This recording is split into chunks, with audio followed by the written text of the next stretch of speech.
শুভ সকাল বন্ধুরা, smile with Babli ব্লগে তোমাদের অনেক অনেক স্বাগত। এখন চলে এসেছি দেখো সকাল সকাল ঘুম থেকে উঠে ছাদ বাগানে। আর আমার ছাদ বাগানে কত সুন্দর জলপরীরা চলে এসেছে দেখেছো? মানে সুন্দর বৃষ্টি পড়েছে আর ওরা কি সুন্দর মানে পাতা ছেড়ে এত 3-4 জন চলে এসেছে। আর আজকে বুধবার, ভেবেছি আজকে একটা ফুল দিয়ে পুজো দেব মা লক্ষ্মীকে। কালকে তো বুধবার, বৃহস্পতিবার আছে, কালকে দিতে পারবো, কিন্তু 3-4 জন যেহেতু আছে, একটা তুলে তারপরে ঠাকুরের কাছে দেবো। আজকে গণেশজির পুজো, যেহেতু বুধবার। এবার সকালবেলায় তো আজকে পুজো পাঠ করে তারপরে নিচে চলে আসলাম রান্নাঘরে টিফিন করার জন্য। আজকে ভাবলাম একটু কি খাওয়া যায়, আর সকালবেলায় টিফিনটা নিয়ে বেশ একটা চিন্তার থাকে, কি করি। তারপরে মনে হলো হট করে, ঘরে মুড়িও ছিল না, যে আজকে মুড়ির সাথে আম মুড়িটা এখন বেশ খাওয়া হয়, কিন্তু যেহেতু এখন আমের সিজন তো আমটা বেশ খাওয়া হয়। তারপরে আজকে আম কেটে নিলাম, তার সঙ্গে করেছি একটু গোলা রুটি, ডিম ফাটিয়ে দিয়েছি আটার মধ্যে, এটাকে ভালো করে পেস্ট করে নিয়ে তারপরে এটা ফ্রাই প্যানে ভেজে নিয়েছি। আর ওটাই সকালে টিফিন করেছি, আর সঙ্গে একটু মেয়োনিজ ছিল, একটু সস ছিল। খাওয়া দাওয়া সেরে তারপরে একবারেই চলে এসেছি আজকে রান্নাঘরে। দেখলাম আজকে দুপুরের মাছটাও নিয়ে এসেছে, খুব সুন্দর একটা মাছ। মাছটা ছিল আজকে বোয়াল মাছ। এরকম এই বোয়াল মাছের রান্নার রেসিপিটা আমার খুব ভালো লাগে, আমি খুব সুন্দর যত্ন করে রান্না করি, আর খেতে তো খুবই ভালো লাগে। যার জন্য পেঁয়াজ, রসুন, আদা সমস্ত কিছু পেস্ট করে এবং কিছু কাঁচা পেঁয়াজ একসাথে তেলের মধ্যে কষিয়ে নিয়ে ভালো করে তারপরে আজকে এই মাছটা রান্না করেছি। আর এখন রান্না করে গ্যাসটা আজকে মুছিনি, ভাবলাম ওটা পরে মুছবো, এখন খাওয়া দাওয়াটা সেরে নিই। শুভ সন্ধ্যা বন্ধুরা, এখন যাব ঠাকুর ঘরে। দেখো ফ্রেশ হয়ে গেছি, আর তার আগে আমি গ্যাসটা মুছে নিয়েছি। আর দুপুরে যে গ্যাসটা আজকে মুছা হয়েছিল না, সেই গ্যাসটাকে আজকে এখন মুছলাম। মানে পুজো দিতে যাওয়ার আগে ভাবলাম গ্যাসটা একদম নিট অ্যান্ড ক্লিন করে উপরে যাব, যাতে এসে এক কাপ চা খেতে পারি। আর এদিকে কর্তামশাই একটু বেরিয়েছে বাইরে, বাজারে গেছে, এটা ওটা নিয়ে আসতে, কিছু দরকার আছে, দরকারি কাজগুলো করতে। বাইরের কাজটা আজকে আমারও যাওয়া হলো না, বাইরে আমারও কিছু আনার ছিল। যাই হোক, এখন ঠাকুর ঘরে যেহেতু আজকে যাবো, আর ঠাকুরকে যেহেতু ভোগ লাগাবো দুধ আর আম দিয়ে, ওই জন্য আজকে আর যাওয়া হয়নি। এই জন্য আজকে কর্তামশাই দুধটাও আনতে আছে, সেই দুধটাকে নিয়ে আসবে, সেটা দিয়ে আজকে ভোগ লাগাতে হবে।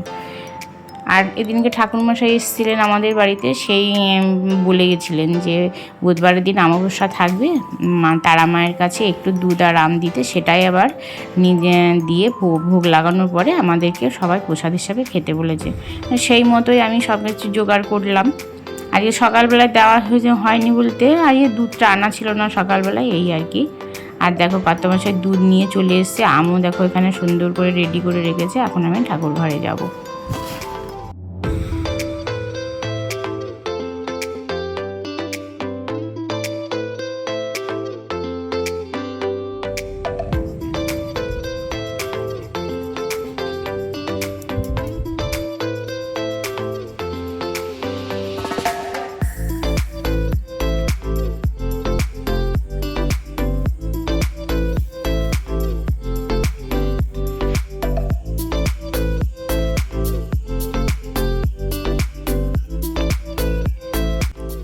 আর এখন পুজো দেওয়া হয়ে গেছে, ঠাকুরকে ভোগ লাগিয়ে আমি একটু বাইরে এসেছি। বাইরে এসে এখানে একটু ওয়েট করব, ঠাকুরের দরজাটা দিয়ে এসেছি।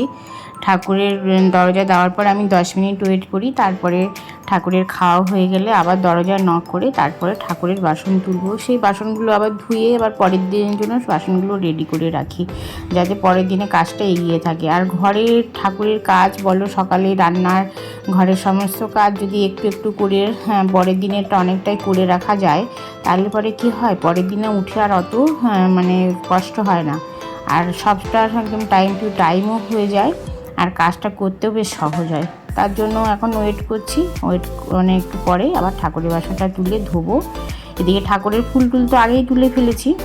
আর এদিকে দেখো বন্ধুরা, এখন ছাদ বাগানে বর্ষা যেহেতু পড়েছে, ছাদ বাগানে গাছগুলো কিন্তু আমার বেশ সবুজ হয়ে গেছে। ওই জন্য ভাবলাম যে আজকে একটু ছাদ বাগানের কাজ করব, কারণ আজকে তো এবার বাইরে যেতে পারলাম না, এবার আজকে ছাদ বাগানের কাজটা করব।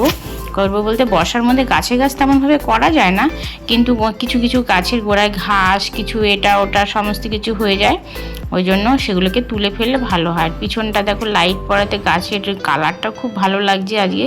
আর এখন তো বর্ষাকালে জল পড়াতে গাছের কালার সত্যিই একদম স্বাস্থ্যোজ্জ্বল হয়ে গেছে গাছ।